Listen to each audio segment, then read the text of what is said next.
I really think Skool is the perfect piece of a funnel to ask for and capture feedback. Now, imagine being able to understand your customers so well that you can anticipate their needs and problems even before they can. I think the biggest lever on a sales call is to be able to describe your prospect's problem better than they can. And in this video, I'm going to show you 6 effective feedback systems you can implement today into your Skool funnel in order to capture data and understand your customers. My name is Marvin Aziz. I'm a fellow community builder as well as business consultant, helping other creators and entrepreneurs to grow and systemize their operations. If you want to truly understand your customers' dreams, desires, hopes, and obstacles they're facing, stick around because these effective, simple feedback systems can be implemented straight away. So who is this for? Well, whether you're a community builder yourself, trying to grow your audience, or maybe you're a growth operator trying to optimize customer interactions, or a content creator trying to find out what your audience actually wants to see, this is for you. By the end of this video, you'll know exactly how to gather and make use of feedback effectively. So let's jump in. All right, let's start with a quick overview. Now, if you see this, I'm obviously a fan of mapping out funnels and marketing systems. We are going to use a very simplistic example today, but one that's working quite well in the world of community funnels, right? So be attentive. Now, talk about the overview first. This is basically a free to paid Skool community funnel, right? At least that's what I will call it from now on. We start with organic content. Why organic content? Because, well, as you probably know, customer acquisition costs steadily increasing. So what we want to do, we want to really only use ads to ramp up traffic. And as soon as we got organic content dialed in, we completely get rid of paid traffic just because it doesn't make sense long term, right? Brand building is the game. Now, what we do with the traffic that's coming in, we send them to a landing page. Well, you probably know that Skool also has this landing page, right? And this is an example from my community. It's a good landing page, right? But if you don't test having a separate, like a dedicated landing page for your funnel, you won't know if it actually converts better than this one, right? You can implement a meta pixel on here with quite limited data, but definitely more flexible using a dedicated landing page, as well as like advanced tracking on that page, right? From that landing page, we send people over to a thank you page, thanking them for signing up, basically explaining the process moving forward. And then we use a smart little automation to have them inside the free community as well as our newsletter software. Now, from there, we can leverage our new warm audience, hot leads, let's call them, right? To help them even further, right? By selling them into a paid community or a service or coaching offer. Now, you obviously don't have to do this, right? I think especially if you really want to help people, big fan of educational courses that are paid, just because from experience, that's where I really pay attention, right? If I pay the money, I truly pay attention, and I purchased so many courses in the past, and even the bad ones helped me in a way, right? I'm always able to learn something from a paid course or community. So I know there's a lot of bad stigma around this topic. I'm a huge fan of paid courses. You do what you do best and feel comfortable with, but that's one way you can go, right? Then you can as well have a service or coaching offer, right? So this is more one-on-one, done for you services, right? Or done with you, which is also interesting because you can sell it for a higher ticket. Then what you want to do is basically you want to leverage your data you got from your landing page and your organic content to retarget people into your paid community as well as your service offers. You can do outreach, sending people to your paid community, and you can do affiliates, right? So let's say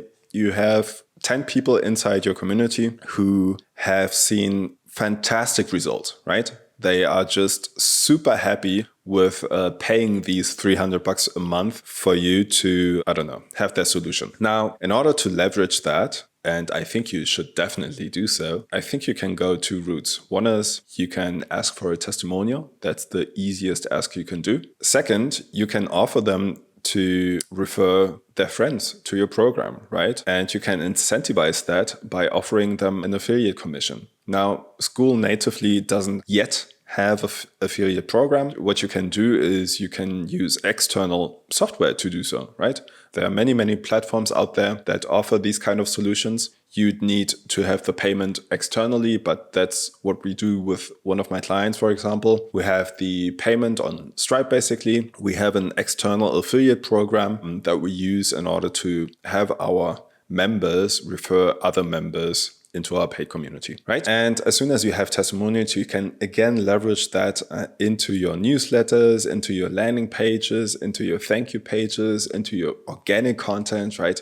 So that's the basic idea of the funnel. Now let's get into the feedback systems. And we are going to start with organic content. So that's the most obvious one, I guess. What you can do here is you can look for the native data on those platforms, right? So YouTube has all kinds of interesting data around your YouTube videos, right? If you go to the YouTube studio and YouTube analytics, you will see like, okay, the retention graph, you will see how many views you got, how many subscribers you got from certain videos, what your competitors are publishing. You can even see like content gaps within your content. So very interesting stuff. Same for all these platforms. You have tons of data you can use. Now, if you want to take it a step further, you can leverage polls, for example, right? So on LinkedIn or Instagram and posts, you can publish polls and simply ask for feedback, right? Or simply ask for, hey, is this thumbnail better than that one, right? Which one is your favorite? And that way you will obviously sooner or later find out what your audience actually needs and wants. And I like this 99% time in his customers and only 1% of his time working on the product itself, right? Because if you know your customers so well, it shouldn't take you a lot of time to create the perfect product, the perfect solution for that problem. So what you can do as well is you can actually use ManyChat, and I'm gonna you see it all the time, right? Commenting automations, right? So people publish a video, right, on Instagram, and they say in the end of the video or maybe in the description, comment with money and I'll send you my free thing, right? How this works is you can set up a ManyChat automation. You can actually do so for free. Highly recommend. It's very powerful. Next, what you can do is you can obviously A/B test stuff. Facebook has this feature for Instagram Reels, and you can A/B test the title as well as the description. But you can also simply A/B test through ads, right? That's the fastest way to get the right data, I think. Feedback system number 2. Let's have a look on the landing page. Now, there's a lot you can do. Let's take my landing page as an example. This is a very basic landing page I built, but it's powerful because the power is in the simplicity of it, right? You obviously don't have many options to go from here. There's the link up here. Hopefully not too many people click on. There's this link up here, and there's the big button down here and the video to watch. Now, what can you do on here to gather feedback? First, you can analyze how many button clicks you actually have on that page, right? So what's the ratio between visitors on the page and people who click the button in order to open the form, right? You can also track, okay, how many people actually entered their first name but didn't enter their email address and just abandoned the form, basically, right? How many visits did you have? How many people actually signed up for your thing? How many form opens did you have? And how many people signed up in the end, right? All of this stuff is very interesting to see because you can tweak your conversion rate a ton by just doing what's necessary on your landing page, right? You can also add a exit intent pop-up, right? So as soon as the mouse goes away from the page, what you can do is you add a pop-up that shows maybe like a feedback form. You ask for, hey, why are you deciding to leave that page? And you give them like a couple of options to choose from. It should be quite easy so people don't feel annoyed by, I don't know, typing in a bunch of text. But that's another way to capture feedback. Now, what you can also do is actually use heat maps. Now, heat maps is an interesting one because you can check out VWO, which is a software I use for a couple of my clients, just because it's free and it's very powerful. So if you go to testing, you'll see like you can do A/B tests and split URL testing and like all sorts of experiments basically on your landing pages, but you can also do heat maps. Now, what is a heat map? Let's have an example. This is how a heat map would look like. If you look at it, you'll notice that there are certain areas that are more red than blue, right? And certain areas that have no color at all. And the red areas are obviously the ones where people move their mouses to.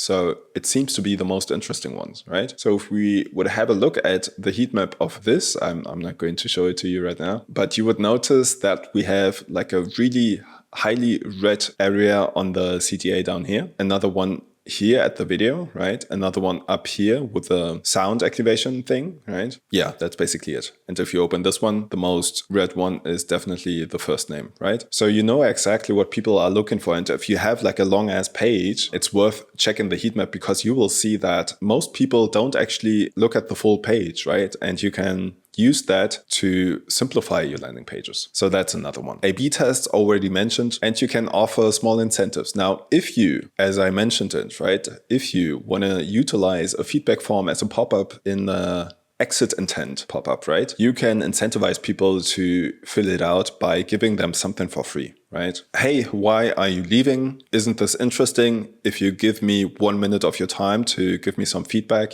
you'll get this free module out of my course, right? Something like that. So that's a very, very easy one to get feedback. Now, the last thing I want to mention here is you can actually have feedback on your thank you page, right? So what I do is I have this landing page. I sign people up for my Skool community, and that's a small automation I can show you right here. I sign people up for my Skool community. Basically, the data comes in here. I save it in an Airtable. I invite them to the Skool community. I redirect them to another page, to the thank you page, basically, with the name, right? And then I add them to my newsletter list, which is very helpful because I can send out emails to explain the process further, right? And I have some interactions and I can sell them into my products, right? So super powerful to have this kind of automation. What you can also do is on your thank you page, you can actually have like a little feedback form, just like I do. And I simply ask for feedback,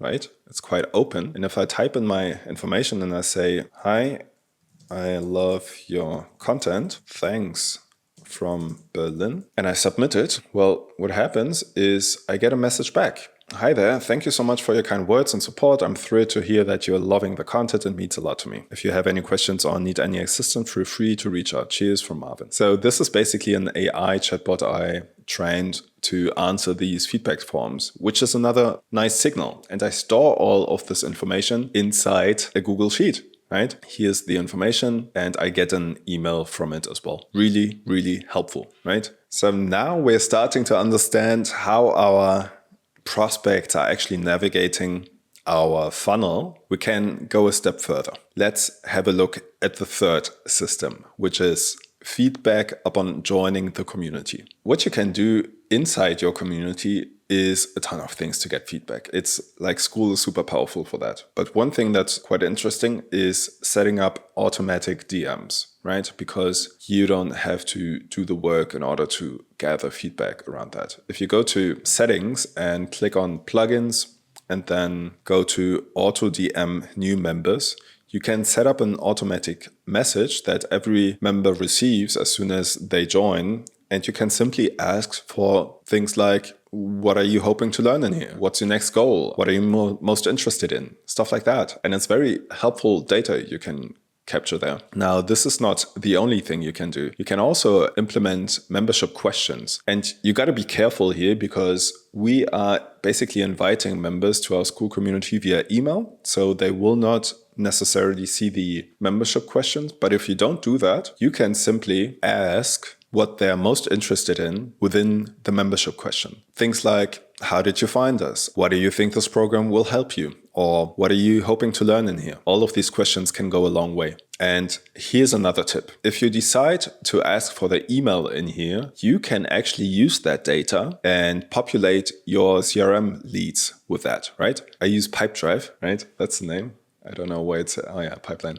Pipedrive is my CRM. And what you can do with having or asking for the email address, you can basically now match it with your leads within your CRM and populate the answers you got from that lead on the lead level in your CRM. Why is that powerful? Because, well, if you have a high ticket offer or something, you basically want to have a history of touch points and feedback points you had with that potential client, because then you're going to be on a sales call with that person, and it's going to be so much easier to better understand that person, to better help them and find the right solution for their problem. Very, very powerful to ask for the email, populate it into the CRM on an individual level, and use it for your sales calls. All right, let's go to feedback system number 4. Now, this is a quick one, and obviously you don't have to implement all of these systems, right? But I would highly encourage you to implement at least 1 or 2 to be able to have like some leverage over understanding your customers better. Now, you can use your newsletter to ask for feedback, right?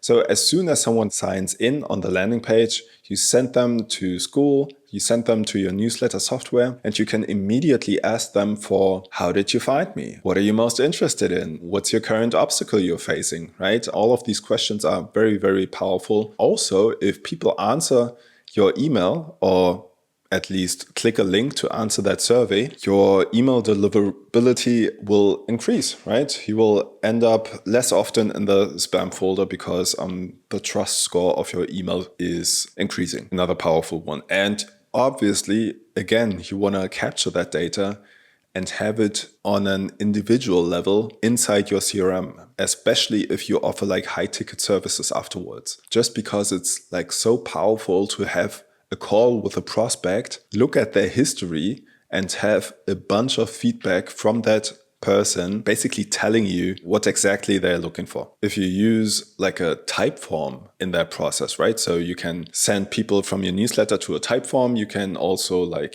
have a type form on your thank you page, basically asking for feedback. And that's just a quick tip. You can leverage the drop-off rates, right? So Typeform has these powerful features where you can actually see at what point most people drop off in your questionnaire, right? So if it's question 3, you will know immediately that you either have to get rid of that question or you have to somehow rephrase it, somehow improve it, make it easier for people to engage with that question. So Typeform is a big one.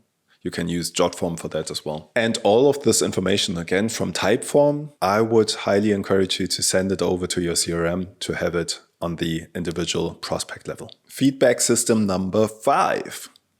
We're rolling here. Okay, this is an easy one, but people forget about that. If you have a paid community or at least a free community with a course, right? If you have a course, you can leverage that for feedback. Now, how do you leverage that for feedback? You can actually see inside of Skool what member has viewed how many courses, right? That only happens if they actually click on finish the module, right? So you only see that if they engage with it. But I would encourage people to do so by just writing it down within the course, right? If you go to the classroom, watch that course. That's, by the way, my buddy Garrett, who I worked in collaboration with to build this course, and it just literally launched 5 days ago. So if people click that mark as complete up here, you will see that in your statistics on Skool. So that's an interesting one. What you can do as well, you can link to a Google Doc, and from there you can again ask for feedback, right? You can send them to a Google form or something, or ask them to complete a course. Like if you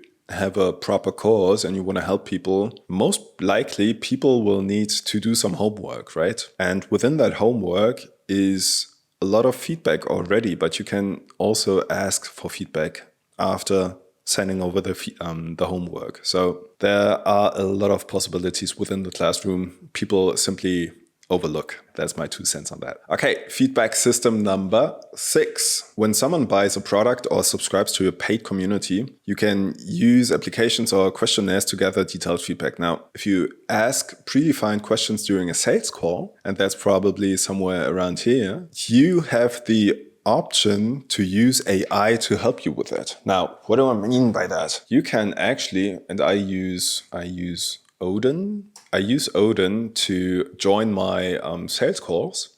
And what it does is it basically transcribes our sales call and then gives me a summary of all the question and answers and tasks that occurred in that sales call, right? So very powerful stuff. You basically have a call with someone, you don't have to take notes, and AI is taking care of like summarizing the most important things within your call. So that's a ton of feedback you can use for additional insights. If I have a call with a prospect, I use that summarized information by AI and again dump it into my CRM on the prospect level, right? Because next time I have a chat with him, I want to use that information. And this goes a long way because, well, if that prospect turns into a client, you want to keep that client and sell something else to him, right? Long term, if it obviously helps that client.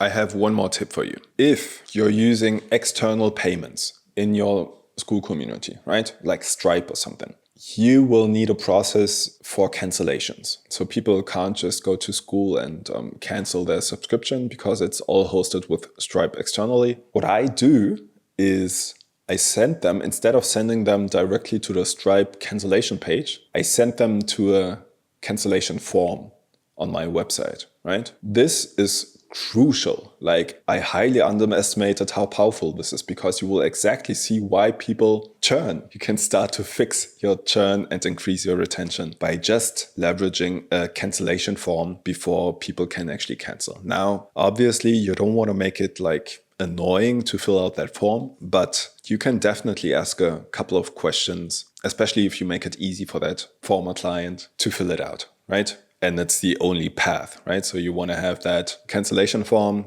and then send them only from there after they've filled out the form to the Stripe cancellation page. Now, we talked about 6 feedback systems within this little tiny funnel in here, right?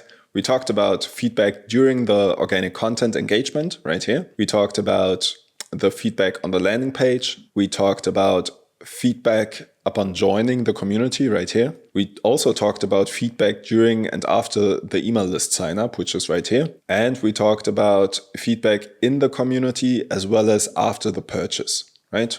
6 feedback systems. I hope you learned something from this. If you want to check it out, I'm going to put a link into the description showing you like a cheat sheet you can get for free if you join the community. See ya.